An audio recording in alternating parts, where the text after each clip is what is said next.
Madame Olga, j'ai tombé mon savon dans le fond.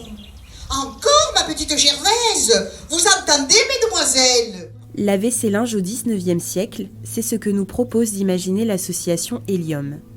Jusqu'au 17 septembre, un voyage à travers le temps est proposé au public pour découvrir les lavoirs, cet équipement d'hygiène essentiel à l'époque. La fonction de ce travail-là, c'est interpeller. Se souvenir que des lavandières ont travaillé ici, ça a été vivant.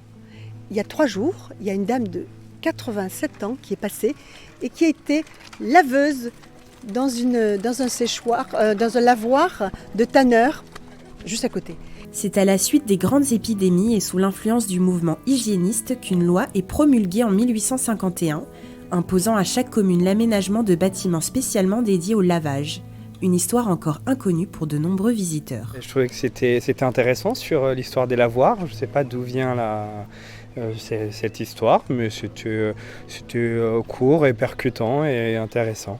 Alors, j'ai trouvé que c'était très original, très touchant et l'impression de revivre le monde des lavandières. Avec la participation du réseau Patrimoine, plus de 70 lavoirs de la vallée de Chevreuse ont été recensés, dont 32 retenus pour aborder le thème de l'hygiène au XIXe siècle, mis en valeur à l'aide de performances photographies ou encore par des sculptures. Il s'agit de rendre un texte, de le rendre vivant autant que possible et de restituer ce que l'auteur ou l'autrice en l'occurrence, il y a beaucoup d'autrices, il y a un auteur quand même, a écrit.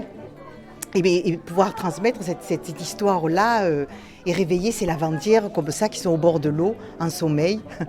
La balade propose 4 circuits, dont 3 dans le département des Yvelines, des balades plus ou moins courtes et accessibles pour les grands et les petits jusqu'au 17 septembre. Toutes sortes de cancans circulaient dans les conversations. On riait beaucoup, tout particulièrement au printemps, avec les beaux jours en perspective.